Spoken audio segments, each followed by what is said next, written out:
and good morning, and welcome to the Tech23 Impact Circles. It's really wonderful to have all of you joining us for what's sure to be a great conversation exploring medtech and diagnostics. As is custom, I would first like to acknowledge both the Gadigal people of the Eora Nation and the Bunwurrung and Woiwurrung Wurundjeri peoples of the Kulin Nation, the traditional custodians of the land where the Slatterys team meets, works, and creates. We pay our respects to the elders, both past, present, and emerging. We also acknowledge that people are attending today from other traditional lands and nations, and extend our respects to their custodians, ancestors, elders, and future leaders. Always was, always will be Aboriginal land. Good morning, Rachel. Oh, good morning, Adina, and hello to you in Melbourne. It's great to see so many people on the line on a Friday morning. And I want to give a special welcome to Petra, who is our moderator today and the leader of this wonderful circle, to Laura, Mara and Dharmica, who are joining us to discuss all things medtech.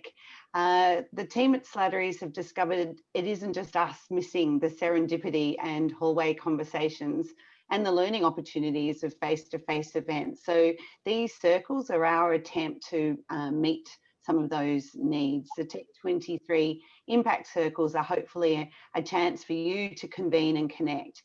So I want to thank all of those people that have helped to make these happen. There's a lot happening in this space, and I encourage anyone on the line who wants to nominate to run a circle, be involved with one, or has ideas for topics for us. While we're all sort of a bit disconnected, I think Zoom is actually got some benefits in terms of connecting us across the country. So with that, say hello in the chat, tell us where you are. It's wonderful to see Melbourne. Adina was yesterday in the Melbourne office for the first time in months, which was lovely. And we are trying to make these conversations as relaxed as possible, to just encourage that sort of the part of the events we really miss, which is, you know, the meeting new people. So put your questions and any observations in the chat, throw them into the board that we're going to share. And after the formalities of the panel, we're going to then hopefully break into small discussion groups, which you're welcome to join. Adina, I think we've got a couple more things we need to run through. Yes, thank you, Rachel. So you would have seen in your reminders and in the Zoom chat, there is a link to the Slatterys Community Charter, which is a really good read if you need some guidance on the behaviour that's encouraged at the circles. Just to confirm the running order today, we'll be starting with Petra, who'll be kicking off the discussion, and with the contributors, of course, followed by audience Q&A. So please feel free to chuck your questions into the chat, and then finishing with some randomised deep dive breakout rooms. Now, we're using a shared mural board, which you'll see in the Zoom chat, which we welcome you to capture your thoughts or any questions that you have as they arise, or any squiggles or whatever you like. And just so you know, we will be recording this presentation and we'll make it available post-event so you can revisit later on. As Rachel mentioned, we extend our heartfelt gratitude to every one of the Circle contributors and all of the Tech23 sponsors for helping today's section come into being. We want to also thank all of the contributors today. Oh, I said that already, but thank you times two for taking the time to share with us. Without further ado, I'd like to welcome Petra to kick things off. Good morning, Petra. Good morning. Thank you so much, ladies. I hope everybody has, everybody's got their coffees ready. I'm really excited to be here. I'd like to welcome you all to the first, I think, Medtech Diagnostic Impact Circle. I feel really honoured to be the facilitator of this discussion today, which will focus on opportunities for medtech, but also identifying and addressing challenges. But I'm actually hoping that this event will provide some inspiration as well to those of you who perhaps are considering possibly commercialising your idea. I do note from going through the registration last night that a lot of you are actually in that very category. I know that a lot of you have had conversations already with myself and other panelists about taking that next step, but perhaps not being quite sure what that next step might look like. So I'm hoping that today's session will make that clearer for you. You may decide that you don't want to do anything in medtech because, as you know, it is, and as you will hear from the panelists, it's a hard slog, and you have to be really, really passionate about your idea. But then again, I know that a lot of you are. So we can't cover every aspect of medtech. It's a really complicated space with lots of domain expertise required. Can't do all of that in a little bit over an hour. However, we will try to provide you with an overview. And we've got some amazing women on the panel today. And I'm really pleased because they have such diverse expertise and deep expertise in different areas. And so I actually think, and now I'm being a bit arrogant, but I don't think there is any question that this panel cannot answer, almost. Now, you don't hold me to that, but it looks really good. So we're going to cover really everything from commercialization of early stage IP through to investment and again, entering international markets. So it really is a lot that we're going to try and cover in a short space of time. So you're in for a real treat. So without further ado, I'd like to just briefly introduce the panelists so that you know where they're coming from and you can put things in a bit of more of a context when it comes to your questions later on. So I'm going to start off with the amazing Laura Faulconer. She just started at Antler as the portfolio director. Antler is a global early stage venture capital firm here in Sydney. Now, Laura is not in Sydney yet. She happens to be in New Zealand, but we're hoping that that bubble will hold up and that she'll join us in Sydney in a couple of weeks. Now, Laura's been involved in medtech commercialization and investments for her whole career. She really is, if I may say so, the brain behind some really special accelerator programs, medtech specific accelerator programs here in Australia. She was the co-founder of Medtech Got Talent and also the Actuator, two programs that are still running here. She's also the brains behind and set up Monash University's flagship entrepreneurship program called The Generator, where she taught entrepreneurship before heading off to New Zealand to work for a few years as an early stage venture capital investor. So we are reversing the brain drain here, and Laura's coming back to Sydney, I hope, and she's here with us virtually today. So moving on, sadly, Anne O'Neill from the Office of Health Medical Research in New South Wales had a family emergency and won't be able to join us. But I'm hoping, like I said, today really is an overview. So I'm hoping we can have more impact circles in the future when we can involve Anne as well. So next panelist is the amazing Mara Macdonald. Now, Mara has recently joined Brandon Capital Partners based in Melbourne as their investment manager.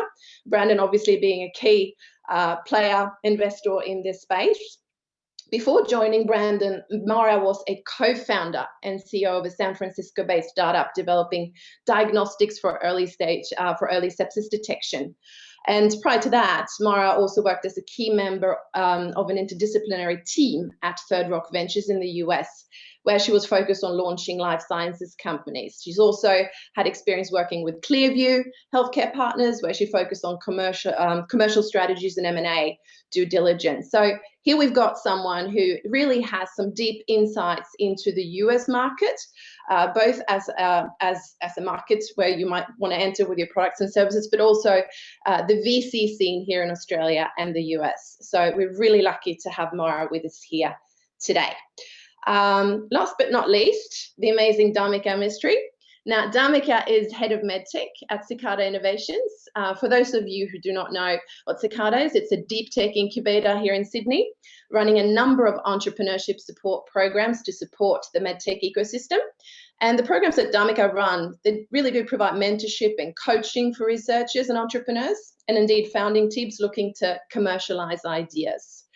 But Dharmica, she's also has startup experience as a founder. She was the co-founder and ex-chief scientific officer of BCAL, a small biotech company that is developing a blood test for the detection of breast cancer. So a researcher turned founder who's now giving back to the community. So that's our panel today, and I'm really excited to hear what they're going to share with us. We're going to start off with a topic that is a really important topic that Laura's going to address, possibly the most important topic when it comes to early stage commercialization, and that is market validation, defining the problem. Turns out that the number one reason for startup companies failing in the early stages is actually the inability to go through this process and making sure that you're addressing a real need. And we're going to make sure today that you're not one of those people that fall into that trap. So Laura is going to go through that process and tell you what you need to think about. So Laura, over to you. Great, thank you.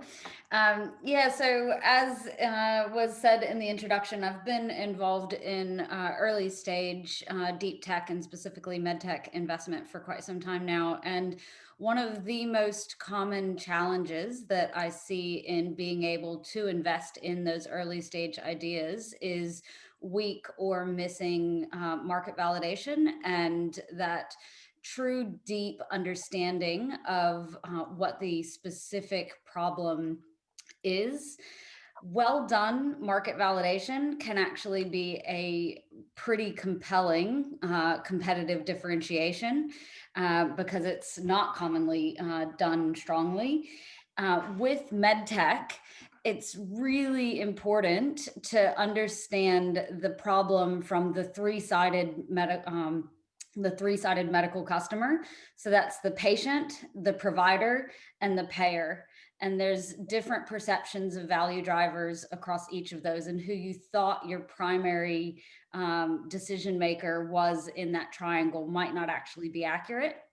So when you're doing market validation, you should really look to have robust conversations with all of those. And one of my favorite quotes on approaching market validation is that each of you probably has a hypothesis on what your problem or your opportunity is that you want to solve, and it should be a strong opinion, but weakly held. You should approach market validation with the intent to learn and change and adapt. When I talk to early stage founders and I ask them what market validation they have done, they then respond to me with what they've done. And then I say, what did you do differently as a result of what you learned? And if they say nothing, they probably didn't do it correctly. Either there was a lot of bias, they didn't go deep enough. It's very, very rare that your first idea was the exact right first iteration. So approaching that market validation to learn and adapt and get to a really well-defined, compelling clinical need is really important. Great. Thank you so much, Laura. Can I ask you, can you share, because it's always nice to hear real life stories, a company that you thought that you've worked with that thought they had a solution, but then they needed to pivot, and they did so on the basis of a properly run market validation process? Yeah, there are definitely lots of examples in that. One of them, they actually pivoted outside of the medical arena, but the Neura headphones, when I first met with the founders, they sat down and said, I've got this really great technology and I want to put it in every speech pathologist's office in Australia. And we had to sit down and talk about, okay, how many speech pathologists are there in Australia? Is that a big enough market?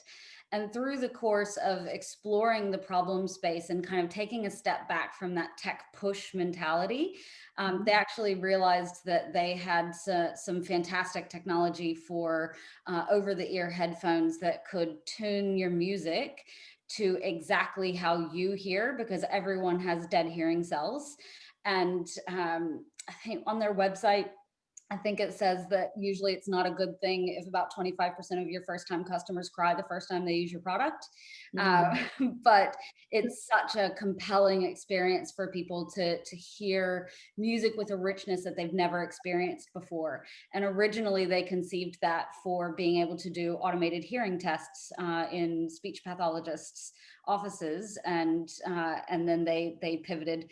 I think they are coming around, maybe not through the Neura company, but I think they are coming around back to the medical again. But going through that process led them to be one of Australia's kind of darling hardware startups. Another question that I like to ask of you, Laura, and then I want to pull in Dharmica to this one as well, is that, you know, we know that it's really scary to go out and talk to potential customers. And in fact, I know that a program that Dharmica runs here in New South Wales called the Medical Device Commercialization Training Program, that I was also heavily involved in when I was running Cicada. A problem we had was that people some people actually cheated when they were supposed to go out and talk to customers, and we had to implement video to make sure they actually got over that hurdle and went and did it. It's also very common for people to say, well, can't I just get a student to do it for me? No, you cannot get a student to do it for you. Why not, Laura? Why can't you outsource this process? And Dharmica, tell us how you go about actually getting people to understand the importance of this. Starting with you, Laura. Okay, yep. So the reason why you can't outsource it is because a student or somebody that doesn't have, like, if they're a PhD student or somebody that's been involved in it for years, that's fine. But you cannot outsource this to interns or people that have only recently joined the group, no matter what level they are. They need to deeply understand the problem space, because as you're having these conversations, you need to be able to identify where some opportunities or where some issues are and unpack it. And you just can't do that if you don't have enough of the context to be able to do that. And then to come back and share those learnings with the team really means that it needs to be the senior people within that team that are doing these interviews. Yeah, Dharmica, I know that the medical device commercialization training program is very much around making sure that you've got a problem, that you're solving a real problem that people care about. How do you do that, and how do you make sure that that happens as part of the program? So we really get people uncomfortable and getting out there, and I've done the program myself, so I know how uncomfortable it is to go out and speak to a ton of people that you don't think you need to speak to. And I think that's because you've got an idea, you think it's great, and you've got a lot of bias attached to that idea, and you think you know what you know, but you don't know what you don't know. So you actually have to go out there and wear your heart on your sleeve a little bit and really understand the thinking of all of the stakeholders in the process. And you're not going to have that from surveys. You'll get just quick answers that don't really get to the cause of the problem. And I think they say the 5 whys, right? It takes a really deep conversation face to face most of the time, or virtual, but digging deep and really trying to unearth things that are not going to come out from a quick response like, do you like my product? Yes, fantastic, cool. It's not going to get to the problem or the why they like your solution. So it's very important that the people that are either running this company or the founders that are attached to the technology go out there and do this themselves, because they're the ones that are probably going to be a bit precious about it all, and you need to have that feedback, that critical feedback. Okay, thank you so much. We're going to move on to the next topic. I hope that is clear to everyone. It's one of those steps that it's really tempting to skip, and I know that I'm guilty of it myself. And there is certainly more science to it than meets the eye, and it really is important to get that first piece right before you move on. So the next topic is one that I love. I'm going to leave it to Dharmica. We call it "Help, I'm a researcher with an idea. What do I do next?" Dharmica, over to you. What do you do next? It's always a big question. I always say my biggest thing is to zoom out. You know what you're doing really, really well. You may be researching something really fantastic that you know inside out and you've been doing for a long time. And my first step is always to zoom out and look at the bigger picture. So understand what is it that you're working on and how is it actually going to do anything that like has impact.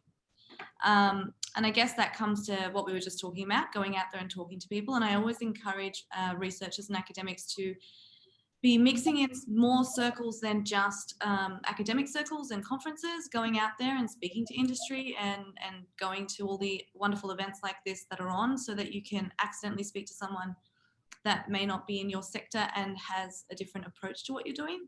So talking to people, beginning with the end in mind. Most people kind of work like this, oh, I'm working on this, okay, the next iteration is this, and the next way to go is this. You actually have to start thinking about things. Where do you want to be? What's the vision? Why does it matter? Does it actually solve a problem, as we've been talking about? And you have to do that up front. It seems like you may not want to do that up front, but you actually have to do that up front. And it doesn't come in, you don't want to invest all this time, effort, money, all this stuff that you need to do, because medtech takes years, and then get to the end and be like, oh crap, I should have done this, this, and this, and this. So do it up front. Figure out if the problem you're addressing is actually a really meaningful one.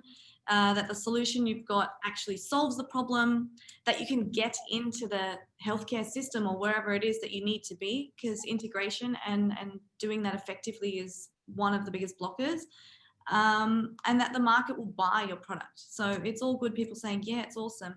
Will they actually pay for it? You need to ask yourself these, ask the ecosystem these questions upfront and early.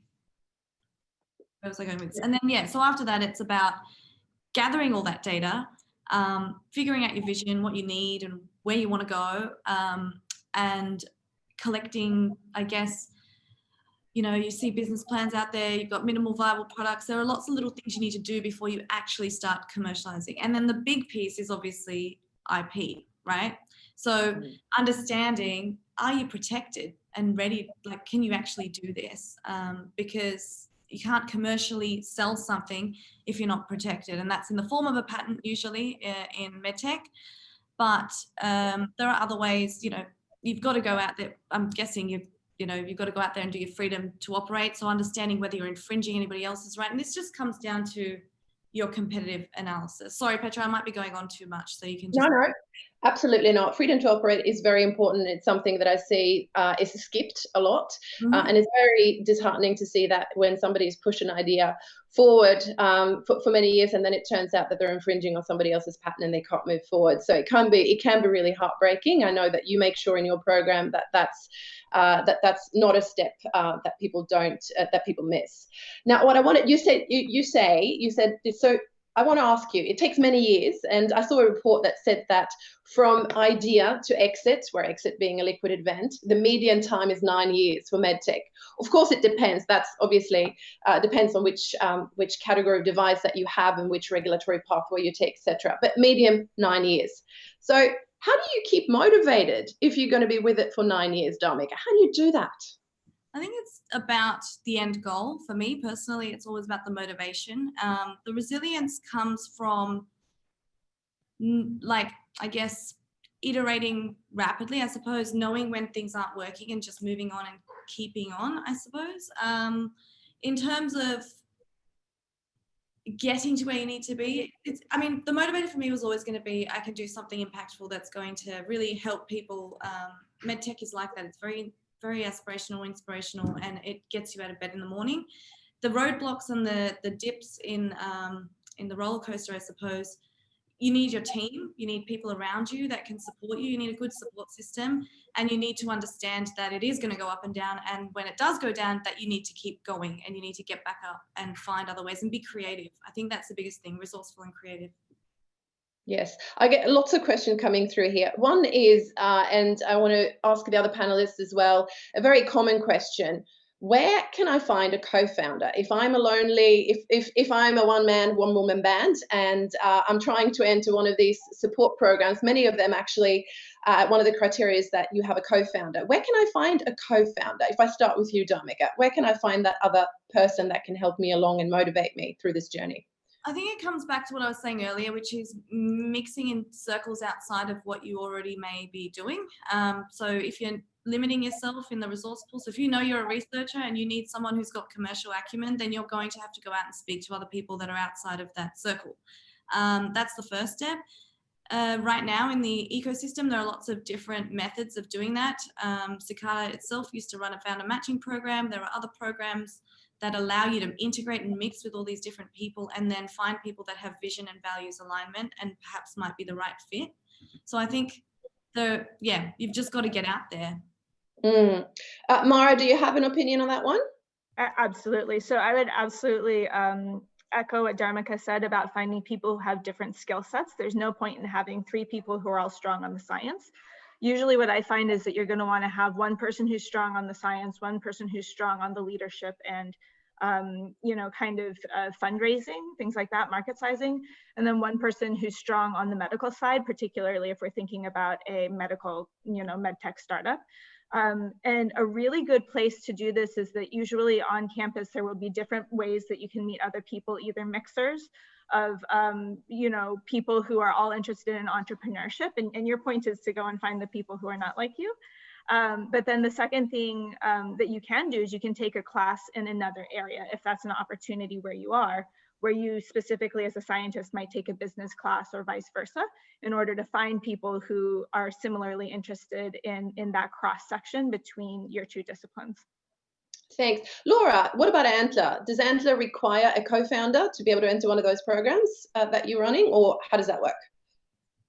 So Antler is a little bit different in that one of our investment streams is entirely focused on putting together co-founding teams.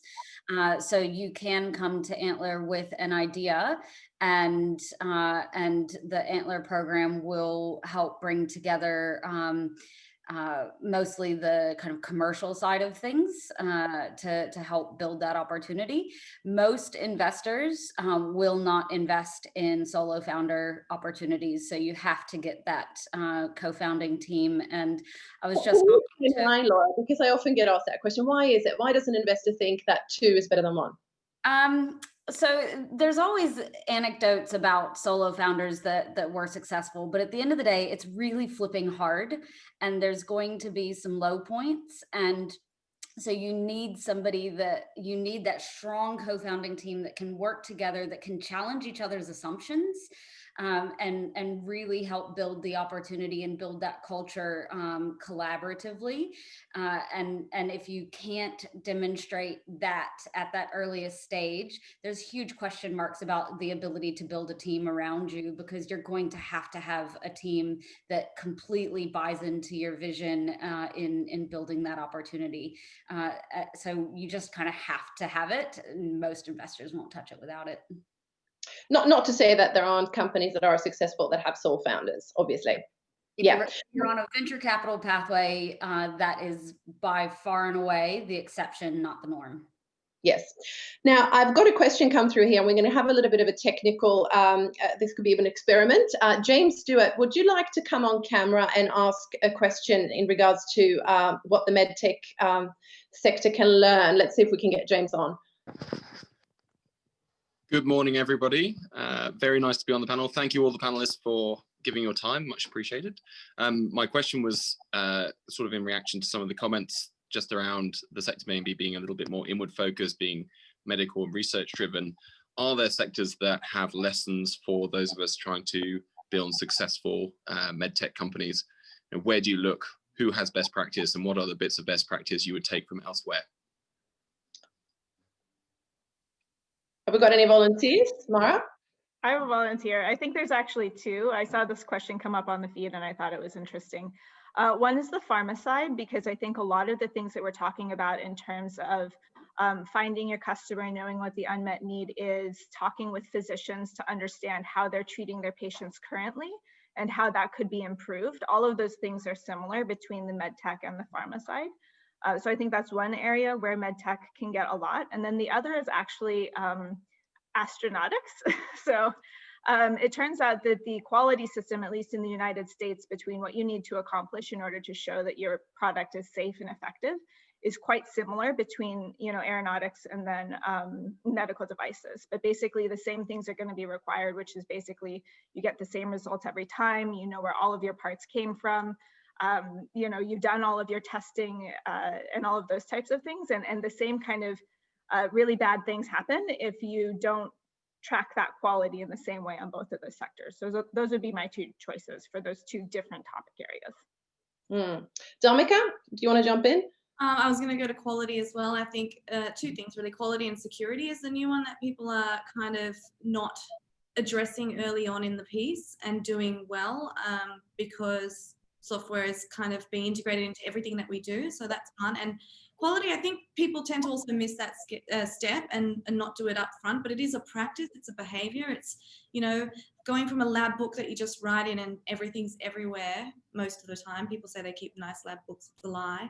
And then you go to have to do QMS and make sure everything's in the right place and addressing all the right dot points. They're two different practices. So it is a practice, and security is definitely one of those things where I think we don't always think about that up front. Data security, especially in everything that we're doing, needs to be addressed by the team early.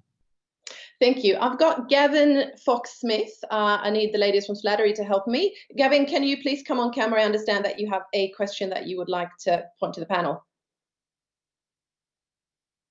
Gavin?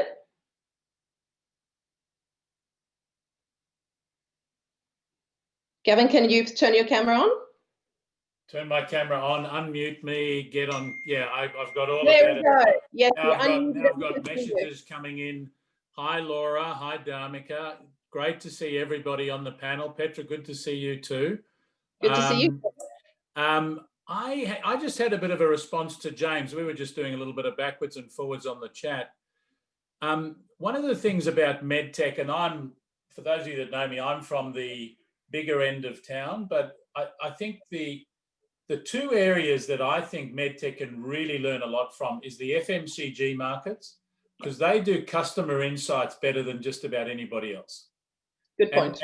And you know, for you know, it's incredible when you talk to when I was at Johnson & Johnson, you talk to the consumer guys.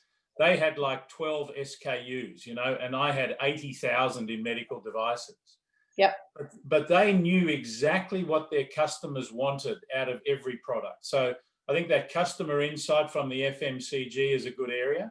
And then the other one is probably just the broader technology industry, because everything is going digital, whether it's our products, whether it's our insights, whether it's our underlying systems. So learning from the technology industry, I think, is also a good place to have a look.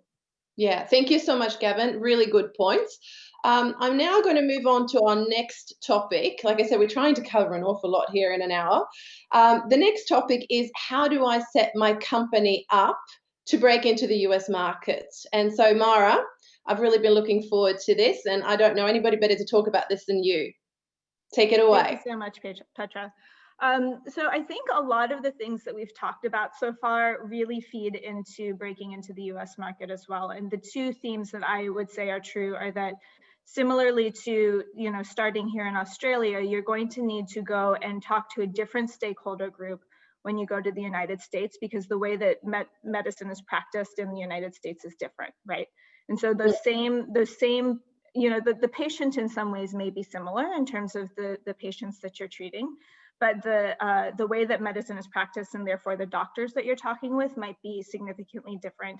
And then also the way that things are paid for are significantly different. And so both of those, in order to approach the US market, you'll have to go and do the same type of exercise that you had just previously done in Australia. But good news, now you have experience in doing that.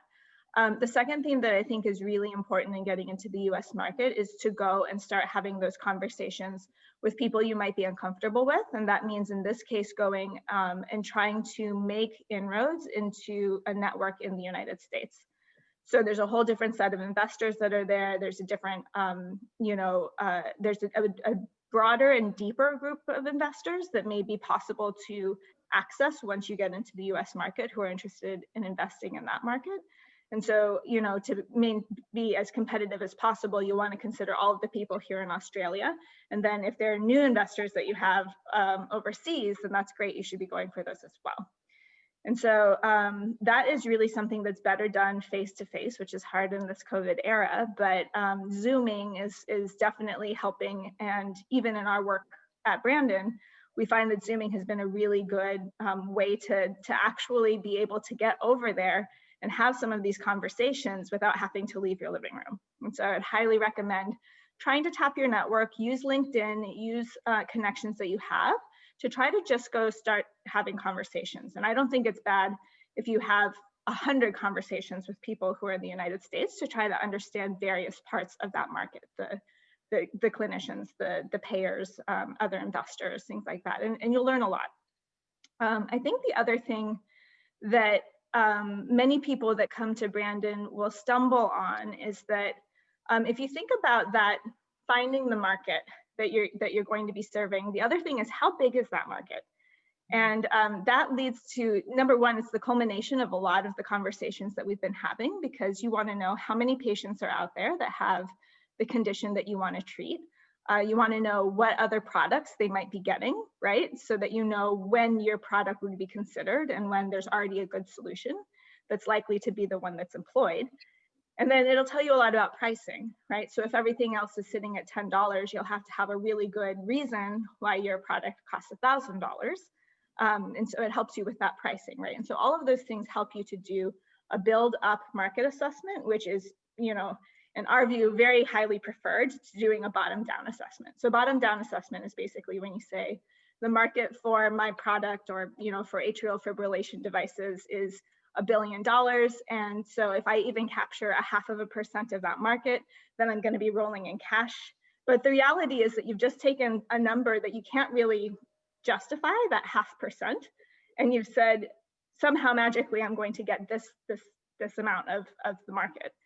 Whereas the bottom up assessment, when you know this is the group of patients that isn't being treated well, this is why they need something new, that's a much more defensible number. And it's something that, you know, when you come to investors, you can talk a lot more about. You may disagree about how many people are out there, but you're having the right kind of conversation. And it's really when you get about intelligent assumptions, aren't you? Making sure that you can show the investor that you've thought about it and that you understand your market. Correct. Yeah, exactly. And it also shows a lot of sophistication in terms of the fact, as Laura's pointed out, that you've gone and you've talked with people and that you've incorporated their feedback. And therefore, it's much more likely that that market really exists instead of, you know, 0.5% of something that may or may not exist, right? And so the reason why I bring all of that up within the context of the United States market is that one of the things that's really going to dictate that market size is the number of patients that you can treat. Australia has 25 million people.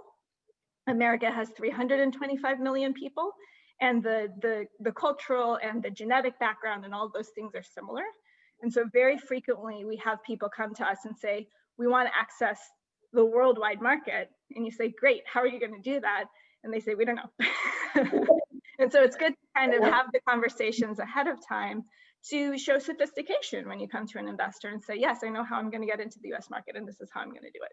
So one question that just came through, Mara, is the reimbursement system in the US. We know that it's quite complex. You've got the Medicare, you've got the Medicaid. How does a company understand how that system works? What's the best way to go about understanding if my product's reimbursable or not?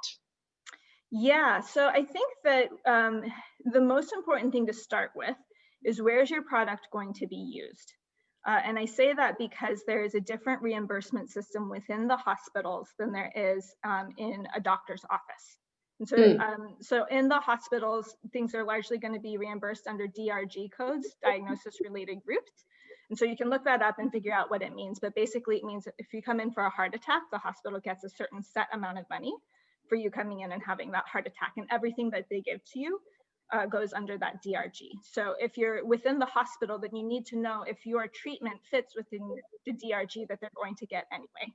And there are ways that you can titrate it, but it's a long process. So it's just good to know what you're facing on that front. If you're going to be in the outpatient clinic, you're more likely looking at CPT codes. And so it's just important to know where you're going to be treated. Then in terms of reimbursement, the other thing to be aware of is that people over 65 are covered by Medicare, and then people who are below a certain amount of income are covered by Medicaid. So that's two groups that, like, let's say that you are going for a therapy that's likely going to be used in 80-year-olds for the majority of the cases. Well, you're talking about a Medicare patient, and you just have to understand that part. If you're talking about something that is used below 65, then you would have to also consider the private system as well. Now, another question that's coming through here is, we all know that American investors like companies to be located in the US if they're going to invest in them. Do you think, because you commented on, you know, Zoom and COVID, you know, making the world perhaps a little bit smaller, we're all on Zoom these days. Do you think that perhaps they've changed their mind a little bit, or will change their mind about a company needing to be in the US for them to feel comfortable to depart from their money? You know what? I think that there are some investors that are very strongly set on having all of their companies domiciled in the United States. There are other ones, and these can be the biggest, you know, VC groups in the United States, that don't mind, you know, that they have companies domiciled in Europe, they have them domiciled in Australia. So it's not necessarily true that you need to, you know, be in the United States. And yes, I think that Zoom is going to help in terms of, you know, reaching that greater audience. I think what will be important is that everybody is going to care about the size of the market that you're treating, and so that sophistication about knowing that you are going to have to come to the US and that you are going to approach that system and that you have a good plan for doing so is going to continue to be important, but also helped by Zoom, as we talked about earlier. something good about COVID. Thank goodness. Can I just quickly add to that? So Absolutely. I would suggest doing your research on the investors. Crunchbase is a fantastic resource for looking at what investments a VC fund has made previously. If they have never invested into a company that is not in their same country, the likelihood that they're going to start with you is very, very low. So focus on ones that are actively investing in multiple geographies. I think that's true, and I would also say that it's probably the exception rather than the rule that they'll invest into other geographies. So when it's happened in the cases that I know about, it's because there's a phenomenal scientific founder that has a lot of experience in a particular area that can't be moved to the United States, things like that. It's unlikely that it's suddenly going to be a global investing environment. Now I'm going to be brave again and ask one of the audience to come on camera and actually comment a little bit on regulatory. Simon Poole, can you please come on camera and just expand a little bit about quality strategy at an early stage and why that's so important so that everybody can hear? Simon? Sure. Can you see me, hear me? Please nod. Yep. Great. Good morning, everybody. Yeah, look, I'm with a company called Silite. We're in the ophthalmology space. Doing diagnostics.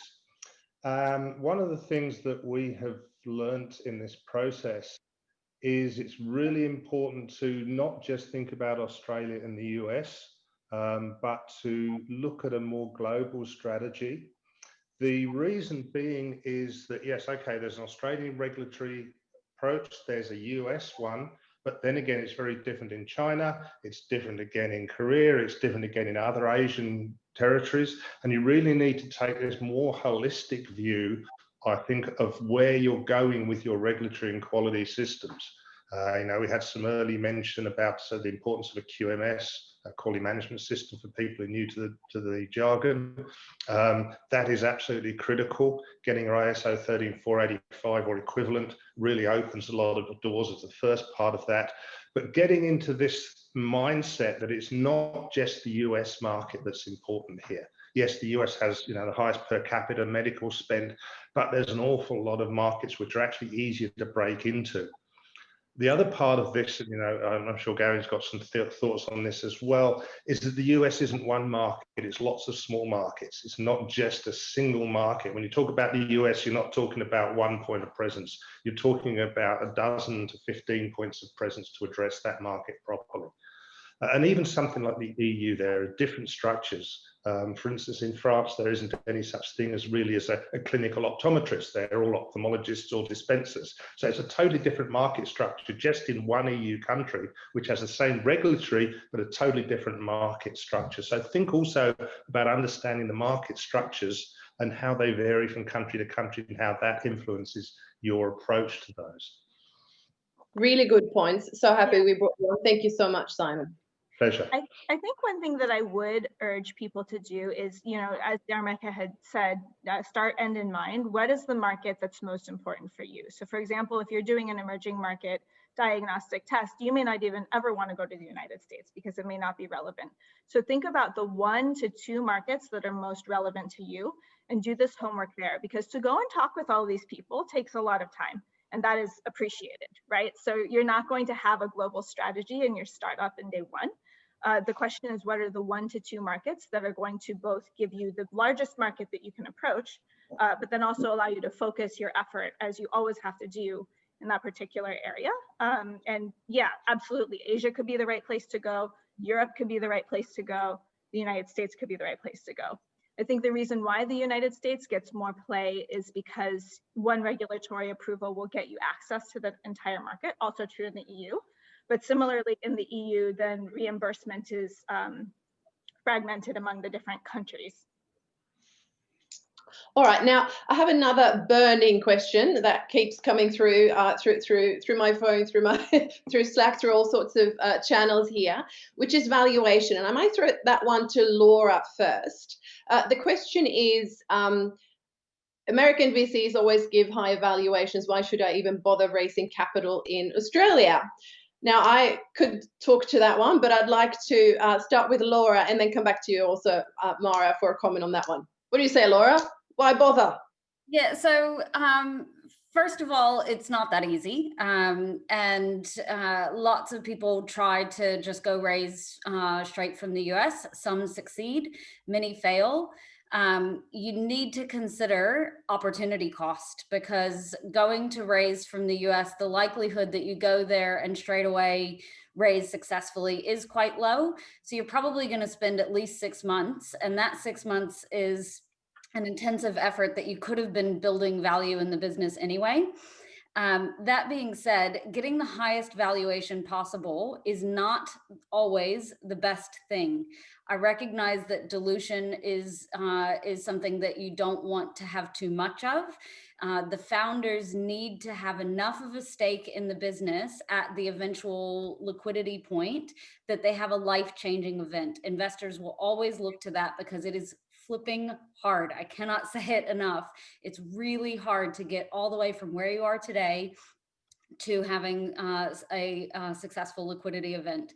And if we can't see that you're going to have enough of a reward, we won't make that bet, because it's going to be hard and you need that motivation. If you come out of the gate with a very high valuation, let's just say that you come out with a $5 million valuation out of the gate, and you raise $1 million, that means that your post money is 6. So the next time that you go to market, we would expect to see about a 2x uplift. So you've got to now be at a $12 million pre-money valuation. What does 12 look like in the rest of the market? Are you actually going to be able to create that amount of uplift in whatever runway you've got? And then let's say you need 2 or 3 more rounds. What does that do down your capital pathway? And does it make sense for your opportunity? For some opportunities, absolutely it does. But for others, you quickly drive it off a cliff where you actually can't back up those valuations and you can't get the money that you need in subsequent rounds as a result. Now, I'd like to echo Simon's comments a little bit here too, that obviously we can raise money in the US and we can raise money in Australia, but during my years at Cicada, interestingly, a lot of the medtech companies managed to raise, especially the device companies, money from the EU. Simon, can you come on the camera again, perhaps, and comment a little bit about funding from other countries, not just the US? Sure. We have generally raised in Australia, and the comments that were made just now about, not trying to overinflate your early valuations, I really support those. You're trying to create a growth here, not a one-off hit.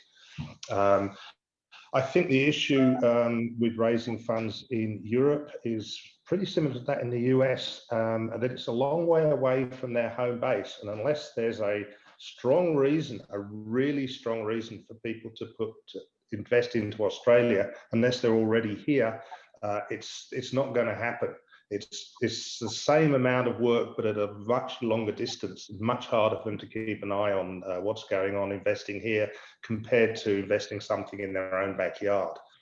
So there's definitely an opportunity there, but I would say, to be honest, it's generally better left for later rounds when the amounts of cash that are coming in are larger and more amenable to those size of investing organisations. And the overhead that's associated with it can then be justified in terms of they're putting more money in play. Thank you, Simon. Really appreciate that. Do I have any more comments from the panel? I think I can see that we will need to have a special investment group to do a bit more deep dive, because I need to move on to other topics. But panel, do we have any other comments in regards to investment at the moment? If not, I'm going to move on.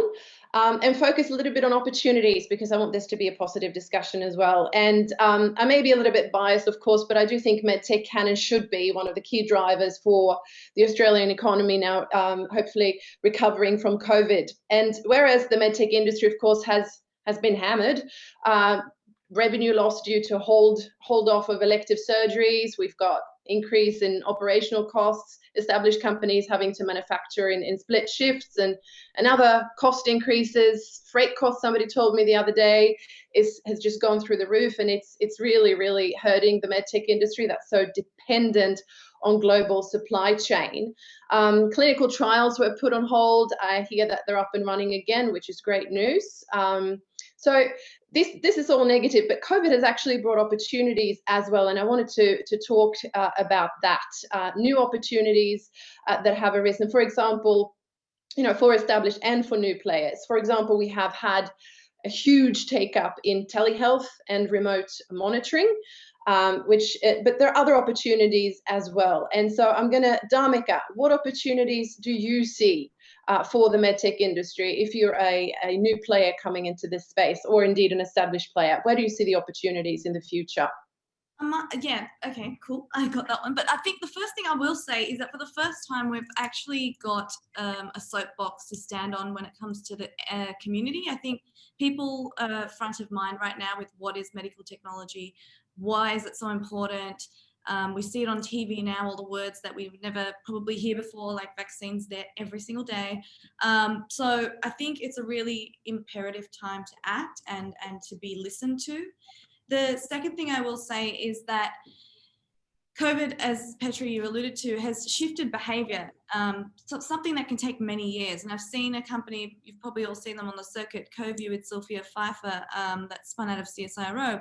They've spent many, many years trying to shift people towards telehealth, and all of a sudden this has been an opportunity for them to just take that and make it happen for real. And in healthcare, changing behaviour is one of the biggest roadblocks, I think. So if there's an opportunity to shift that and do that, I think now is the time to make it happen. And I think the other thing is the opportunity lies in trying to make everything more collaborative. It's a tough one when healthcare systems are really fragmented, but there is a room to try and embed that more deeply and collaborate more to make, I guess, seamless experiences as best we can for patients from beginning to end, and really line that up with prevention and taking that burden off the healthcare system, rather than doing that encounter-based model where something happens to someone and then we act upon it. We're going back to the whole, we're trying to decouple that and bring it out and decentralize it and make it more about a healthy, happy community all around. And I think COVID's helped us demonstrate how important it is to prevent. Fantastic. Laura, where do you see the opportunities for medtech moving forward? Yeah, and it doesn't have to be related to COVID necessarily. Where's the hottest areas in your mind? Well, I definitely echo the telehealth. COVID has caused what would have been 10 years of adoption to happen in a couple of weeks. And I don't think that will retreat at all. I think that the curve has shifted on that. I think that's part of a overarching trend towards increasingly decentralized care and empowered patients. Some of the other things that I'm seeing, kind of back to how technology is increasingly coming into the medical sphere, digital therapeutics, software as a medical device, those are real and interesting hot areas in the space. AI and machine learning that is like helping move beyond the ability of actual cares to identify issues or trends and things like that. Another is the increasing trend toward synthetic organs, and whether that's from 3D printing or from I was just talking to somebody in Queensland the other day doing a artificial pancreas, and there's some fantastic opportunities that are happening there that I can't wait to see what happens over the next 10-15 years. Great. Mara, where do you see where do you see this going? Where are the biggest opportunities in the future, the way you see it? Yeah, I would also echo the comments specifically on the interface between artificial intelligence and telehealth. So we've seen a lot of really cool startups that are looking to diagnose patients based off of images, different kinds of images, and those are areas that could really come to fruition quite quickly. So we see some things that are right on the edge of ripeness. So that's really great, and spurred by the COVID scenario that we find ourselves in. The other one that I would point out is I think that there's going to be a lot of really interesting things that happen in neurology, both the brain-machine interface, but then also understanding the different connections between our nervous system and then health and disease. So that's something that's kind of been brewing for the last 10 years. And I think it's kind of getting to the point where it's coming to maturity. And so I'm interested to see what's going to happen on that area. And then one other area that's specifically COVID related that I think has been really interesting to observe specifically between the US and Australia is that because we have such a low burden of disease here, and because we have such a strong clinical trial infrastructure, a lot of companies are now trying to come to Australia because it's a much less risky thing to do to enroll their patients here than it is to be in the United States, where at any given time you could get a wave and therefore not be able to enroll patients into particular elective clinical studies. And so I think that's quite an interesting thing to observe for more established companies. What about bionics? I'm going to throw that one to Laura. I've seen some interesting movements out of Queensland, and I know you might have had your fingers in that pie a little bit. Bionics is one of those innate strengths that's often brought up by Austrade and other organisations that Australia is really good at bionics, but we haven't really seen that much since Cochlear. Do you have any comments on that? Yeah, bionics is a fascinating area of innovation and truly needed. One of the biggest challenges for bionics comes back to the reimbursement and the big question mark of who pays and creating that compelling health economics. There's no doubt that bionics delivers significant improvement to patient quality of life. But translating that into a health economics argument has been more challenging for some applications of bionics than, in my opinion, it should have been. But at the end of the day, we have the system that we have. And that's kind of a lesson of, if you don't have a way to get paid, then your path forward is going to be very, very hard. Now, I'm being told here that we need to start wrapping up. An hour just goes way too quickly, ladies. But before we do that, and when I say wrap up, please remember, everybody that's online, that we're going to break into 2 groups so that you have the ability to talk to each other and to talk to the panelists in more of an intimate environment. You can think of it as the coffee break after the conference, perhaps. But before we do that, I'd like to ask the panelists for some final thoughts. So I'm going to start with Dharmica. Dharmica, something you didn't get asked that you want to share with the audience on anything, the topic, anything medtech? I guess for me, it's always the importance of scale. If you're going to take an idea from a research, and I'm talking from my background and research idea to commercial feasibility, scale is something that people don't think about up front. A lab experiment or whatever it is you're doing at a small scale is always going to be easy to dick around with, for lack of a better word. And then taking it to reality is a whole new ball game. So partnerships and being resourceful to do that is, for me, something that's kind of like I don't know, I'm going to call it it's not a secret, but like something that can help you when you haven't got much money. Make those collaborations and partnerships, whether it's, in my case, it was blood diagnostics. So talking to pathology up early who have the tech and have the infrastructure, and forming those partnerships to get things done. Be resourceful. Yeah. Mara, 3 things that you want participants to have taken away from this? Oh, I was going to answer the same question. 3 things I want them to take away. Talk with a lot of people. Understand your market. And I would say that the last one that we didn't really talk a lot about is, once you have your idea and once you've, decided what you want to do and what market you're going for and all these types of things, you have to put together your development plan. And the development plan is really kind of concrete steps that you're taking to reduce risk from, I've got this idea to this is a product, right? And so I think that there's a lot that we didn't cover today in terms of animal models, samples that you can get from humans, things like that, that are the next step towards demonstrating that the idea that you have, which is great, actually translates into a reality of a useful product. And it's fine if what you're starting out with is an idea. What you need to do is have a pretty clear path for how you want to get to the answers that you're going to need next and how much time and money that's going to take. Thank you. Now, Laura, we spoke about freedom to operate and the importance of not skipping that step. We also spoke about the importance of market validation and making sure that you've got a product market fit. Anything else that you would like the participants to take away from our discussion today?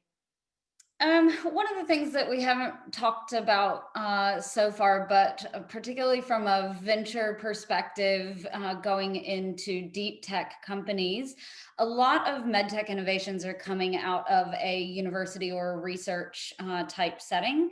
And the ability to have an agile team that can run fast when appropriately resourced. And so thinking about like getting away from that kind of semester grant cycle type thinking, and how can I, like, what is the minimum amount of data that I need for my next proof point, and how can I do that as quickly as possible? Because there are some investors that are quite patient and understand the timelines, but the larger body of investors are going to want to see some real cadence in what you're doing, and that is a different type of thinking than you're probably used to. Thank you so much, everyone. Now, I have another burning question that's come through here, which is from early stage researchers. They're wondering, they have an idea, what do they do next? Now, I don't want to, I'd actually like to wrap up now and suggest that we go into the two in-depth discussion groups. Now, the ladies at Slattery are going to help me make that happen. So we're going to have two groups. One group for early stage commercialization. So those of you who have asked, what do I do? I have an idea. What support is there out there for me? We're going to put them in one group, and the other group, because there's been so many questions about early and indeed later stage investment. So we're going to have a special investment group, if you want to call it that. So those two groups. So for those of you who want to stay along and have more of an in-depth discussion, you're more than welcome to do so. That discussion will be with each other and indeed with the panelists. For those of you who need to go back to your daily work, thank you so much for attending this very first MedTech circle. I hope that it was beneficial to you, and I hope that we can do this again. Like I said, it's really hard to cover such a huge topic in just an hour, but I'm hoping that you got something from it, and that we can, based on your suggestions, continue to do this and answer more questions in the future. So ladies at Slattery, can you help me organize the two rooms? So thanks so much, Petra. And this is not an enviable job for you to actually fit all of this in to an hour. So you did a wonderful job, and we look forward to amplifying your activities when you're ready. Thank you, Mara. Laura, best of luck with Antler, and we look forward to welcoming you in Sydney, hopefully face-to-face. We've actually got some face-to-face circles actually happening in Sydney in December, fingers crossed. And Dharmica, the Cicadas Emerge Festival, amplifying STEM careers. Looking forward to that as well. I want to thank everyone for making the circles happen. As Petra mentioned, we're about to move you into small groups. These are incredibly informal. It's just a way for us to continue the conversations and for you to meet people. So the first thing when you go into your circle is we suggest, it is very much self-organised, but if you introduce yourselves and then talk about some of the challenges and questions that you might have. So just follow the prompts now. Caroline, my colleague, is about to prompt you to move. If you've got any queries, just come back to the main room at any time. We've got Feeding 10 Billion People next week as our next circle, and I just want to thank you all very much for taking the time on a Friday morning, and hopefully I'll see you in one of the discussion rooms we're about to break into. Thanks so much.